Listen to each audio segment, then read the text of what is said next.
So hey guys, welcome back to my channel. Hope you are doing extremely well. This is your very own mass coder. So as you can see, we have already completed 25 day streak on our GFG POTDs, and it's our 26th day and we are back here. So today's problem is longest subarray with sum divisible by k. Okay, let's see what does the problem say. So as it is clearly visible by the problem statement itself, we have been given an array, name it as a, of size n. Alright, and we have been given an input integer as k. What we have to do is, suppose this is our array.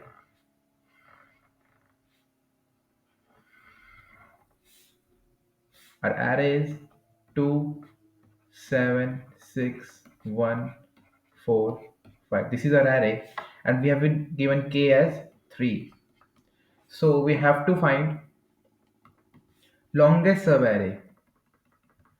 I hope all of you know what is a subarray. Subarray is a contiguous part of an array. Okay, longest subarray says that the sum of all the elements of that subarray is divisible by k. Okay, so what are the subarrays present in it which are divisible by k? So if you see, the first subarray is 2. Is 2 divisible by k? No. Second subarray is 2 7. 2 plus 7 is 9, which is divisible by 3. Yes. So 2 7 is one of my subarrays which is divisible by 3. Okay. 2 plus 7 plus 6 gives me 9 plus 6 gives me 15. Again, divisible by k. So 276 is another subarray. Next subarray is 2761. So it will be sum of 16. That is 2 plus 7 gives 9. 9 plus 6 gives 15. 15 plus 1 gives 16. So not divisible by k. Moving on to the next subarray. That is 27614. That is the sum will be 2 plus 7 gives 9. 9 plus 6 gives 15. 15 plus 1 gives 16. 16 plus 4 gives 20. Not divisible by 3 and 25. The whole array will be the next subarray, and 25 is still not divisible by 3, so it is also not an example of a subarray which is divisible by k. The next subarray will be only 7, again not divisible by k. Then 7 plus 6 gives me 13, not divisible by 7 plus 6 plus 1 gives me 14. Again, not divisible by 3. Then 7 plus 6 plus 1 plus 4. That gives me 13 plus 1, 14. 14 plus 4, 18. Divisible by k. So it will be 2, 7, 6, 1, 4. Sorry, no, it is not 2 here. I write it by mistake. Again, the next subarray is 7, 6, 1, 4, 5. The sum will be 23, not divisible. The next subarray is 6. Okay, it is divisible. So, okay. So 6 plus 1 gives me 7, not divisible. 6 plus 1 plus 4 gives me, what do it, 11, not divisible. 11 plus 5 gives me 16, not divisible by k. Then moving on to the next subarray, that is 1, not divisible. 1 plus 4 gives 5, not divisible. 1 plus 4 plus 5, that means 10, again not divisible by k. Then gives me 4, not divisible. But 4 plus 5 gives me 9, which is divisible by k. So it is 4 plus 5. Okay. So now 4 plus 5 is divisible by k. Now next subarray is only 5. Again not divisible by k. So these are the subarrays we have got which are divisible by the k, and k here is 3. Now out of these all, can you see what are the lengths of all these subarrays? It is 2, it is 3, it is 4, it is 1, it is 2. So 4 is the maximum length observed. So our answer would be 4. Okay, wasting not a bit of time. So coming to the brute force approach. Okay, you might wonder, why do I tell the brute force approach to all of you, and the GFG portal only accepts the efficient solution? Then why do I care to tell you the brute force solution? I tell you the brute force solution because whenever you are facing an interviewer, you have to tell the brute force approach first. Because if you are writing the optimized approach at the instant, maybe you have learned it, maybe you know the concept behind it, maybe you have prepared well enough, but the interviewer thinks, the recruiter thinks that the guy has crammed all the answers, so it does not create a good impression. So the ideal approach is go through the brute force, then to the efficient, then to the optimized. All right, show it that you are thinking of the answer, don't show him that you actually know the answer. Okay, I hope I'm making a certain point here. You are able to understand what I'm going to trying to say. So as we did in the above approach, the brute force approach says generate all possible subarrays. Yeah, we did all the we did the same, right? We generated all the subarrays. Check if the current subarray is divisible by k. We did the same. We wrote them down which are divisible by k. Okay. And the third step is check for the subarray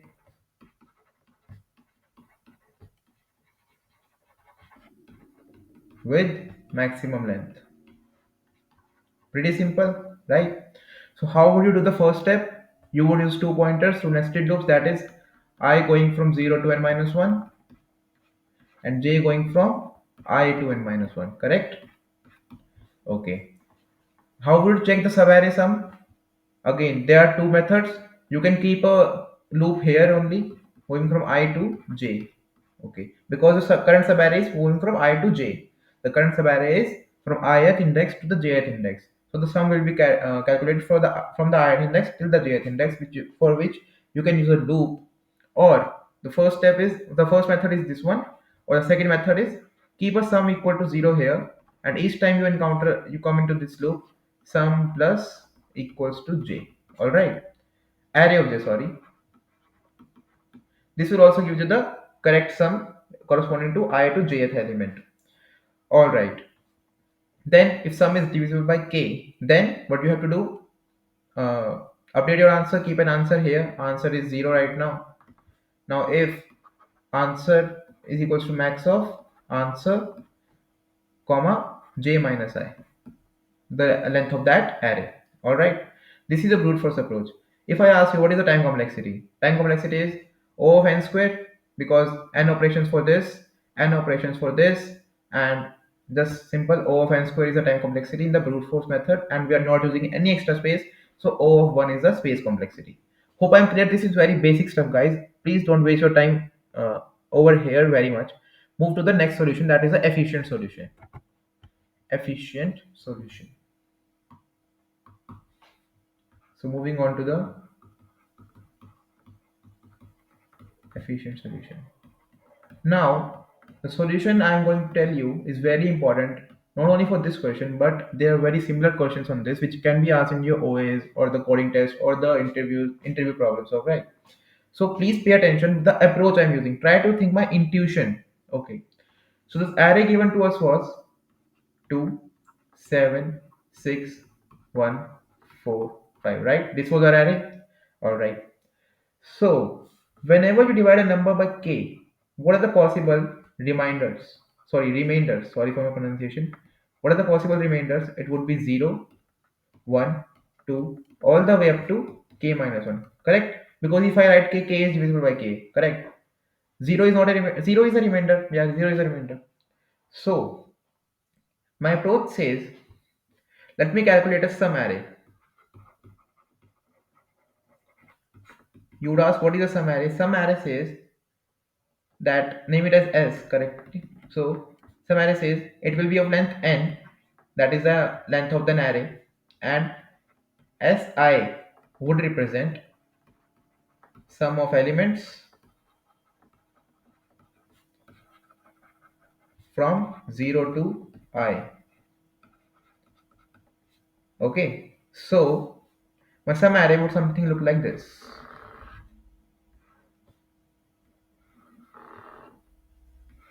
One, two, three, 4, 5, 6. Yeah, six indexes. So first sum is 2, 0 to 0. Then 2 plus 7 gives me 9. Then 9 plus 6 gives me 15. Now 15 plus 1 gives me 16. 16 plus 4 gives me 20. And 20 plus 5 gives me 25. This is my sum array. Okay. The next pre-processing step says divide and store the reminders. That process the sum array into Si will be equals to Si percentile k. What is this? Mod operator, which stores a remainder. Okay, after this, the array will convert to this one.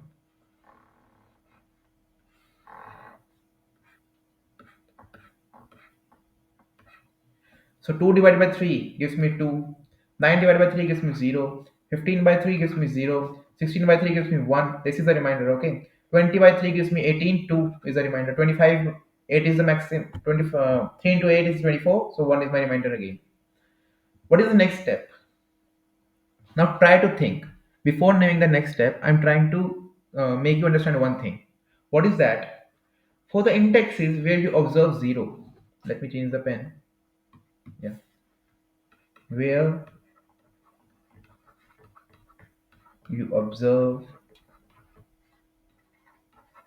0. For the indexes where you observe 0, can I say, can I say the sum from 0 to I was divisible by k? That is why the remainder is 0.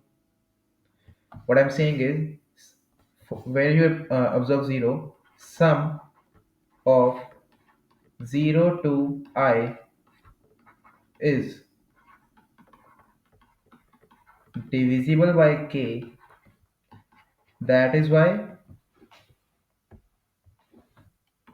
you are observing 0 as a remainder, because a number gives remainder as 0 when divided by k only when it is divisible by k. Okay, so sum of 0 to y is divisible by k, that is you are observing 0 as a remainder. Okay, so now up till this index I observe a 0 here. Up till this index if I consider all the subarrays, so the subarrays are 2, 2, 0, 0. These are the only subarrays. So what is the maximum length subarray? That will be 2, 0, correct? The subarrays for elements 2, 0 will be either 2 or 0 or 2, 0, correct? Maximum length is 2, 0. Okay. So can I say up till that index, up till this index, this is the maximum length of a subarray which is divisible by k, right? Okay. I think I'm clear. So up till this index, this is the maximum length of an, what can you say? This is the maximum length of an element which is divisible by k. All right. So this is sorted. Whenever I encounter 0, that is whenever I encounter 0 in my pre-processed array, my answer would change to I plus 1, assuming that this index is I. Okay. Okay. This is my case 1. What is my case 2? Case 2 says that if you look at the example, it says that 2 is here, 2 is here. Okay. So what are the elements at this position? Let me write down this subarray only. That is 2, 7, 6, 2, 7, 6, 1, 4. Okay, this was a subarray from this position, that is 0th index to 0, 1, 2, 3, 4. Fourth index. Okay. Now I got a remainder 2 here. I got a remainder 2 here. That means that the sum from here to here wanted 2 more to get divisible by k, and sum from here to here wanted 2 more to get divisible by k. Okay, the sum is 20 and 2. Okay, so can I say that 20 minus 2, 20 minus 2 will be divisible by k. What I'm saying, 20 minus 2 divided by k, which is 3 here, should be divisible by k. Why? First let me check. The 20 minus 2 is 18. 18 is divisible by k, correct? So if you see, 2 was needed here to form the sum. 2 is needed here to form the sum. That means the elements from here, this index, to this index, are forming a subarray whose sum is equals to divisibility by k. Okay, I think I'm clear here. Okay, just pay some attention. If 2 is needed here and 2 is needed here, so if I remove this 2, it becomes 0. But I have to remove this 2 now. So then it is this, the length is this, some difference between these two indexes, correct? So what is it? I will use a hash map. Use a hash map if current value is in hash map, then answer would be max of. Here I'm using the max. Why? Because you can see that as these twos are existing, the answer is what you can say, 0 1 2 3 4. So 4 is the answer here, but similarly these ones are also existing, which is giving the answer of 2. So what is maximum? 4. So we have to use a max operator now. So answer is max of existing answer, or the index you're standing at minus, let me name this hash map as mp, minus mp of the remainder we are standing at, that is the array was s, so s of I. But what if this value is not in the hash map? Then we put that value in the hash map corresponding to that index, that is else mp of si equals to I. This is a simple approach, okay? And at last return your answer. I hope my concept, I hope my intuition was very clear to you and we are on the same page. All right, let's analyze the algorithm again once again. So what is the time complexity now? Time complexity is, first we took O of n time to form the sum array. Then we took O of n time to convert it into the remainder array. Okay. And then O of n time to calculate the sum. So my answer is O of 3n, which is O of n only. Time complexity is fine. We are doing it in an efficient manner. What about the space complexity? Space complexity is, first we have used O of n space to store the remainders, right? Then we have used O of k space. Where is it coming from? O of k. O of k is coming from the hash map, because as we discussed, for a value k, possible remainders are 0 to k minus 1, which is equals to k k values. So O of k for hash map and O of n for the preprocessed array. My aim is to reduce this to, now it is O of n plus k, right? I want to reduce this time of space complexity and make it an optimized approach. What can I do? Simple, the intuition remains same. We are just using some less variables. Optimized approach. What am I doing? Initializing a map beforehand, initializing a sum as 0 currently, okay, and my current index is I. All right, now for I going from 0 till n minus 1, first add the element sum plus equals to arri. This arr is the input array. All right, then my remainder would be equals to sum percentile k plus k percentile k. If you're confused why I'm doing percentile k again two times and plus k, because suppose you have got minus 1 somewhere, all right, and your value k is 9, okay, minus 1 percentile 9 will be equals to minus 1, okay, but you want 8 in this case. Why? Because suppose your array is given to you is minus 1 9 0, okay, some array will be minus 1 8 0, remainder array will be minus 1 8 0, correct? Now if you observe carefully, this 9 is divisible by 9. So this should give, up till this index, you should have an answer of 1. But if you observe, 8 is not observing 8 anywhere else. So to convert this minus 1 into 9, sorry, minus 1 into 8 at the preprocessed array, we are doing it. So what I'm doing is, if minus 1 was my sum, so minus 1 percentile 9 plus 9 percentile 9. So this will give me minus 1 percentile 9 will be minus 1 plus 9 will be, this will be my 8 percentile 9, this will be. Hope you're getting my point, okay? This is not a something that you should pay more attention of, okay? This is just a prerequisite step. This is just added to your DSA knowledge. You will have to do this type of operation percentile k plus k percentile k. In many of the problems we are using mod for, what can I say, mod for pre-processing array. Okay, remainder I've got. Now same, if remainder equals to 0, answer will become I plus 1. Else, both those condition only. If map contains the remainder, then my answer will be max of existing answer comma I minus the corresponding value of remainder in the map. Else, just put your value in the map. MP of rem equals to I. Okay, hope the approach is clear to you. Let's analyze the space complexity for this one. If you can observe, I'm just using O of k time complexity. How? Because I'm keeping only a map, no pre-processed array. I don't have a pre-processed array, so O of n time space complexity is gone. Okay, we're dealing in much better way.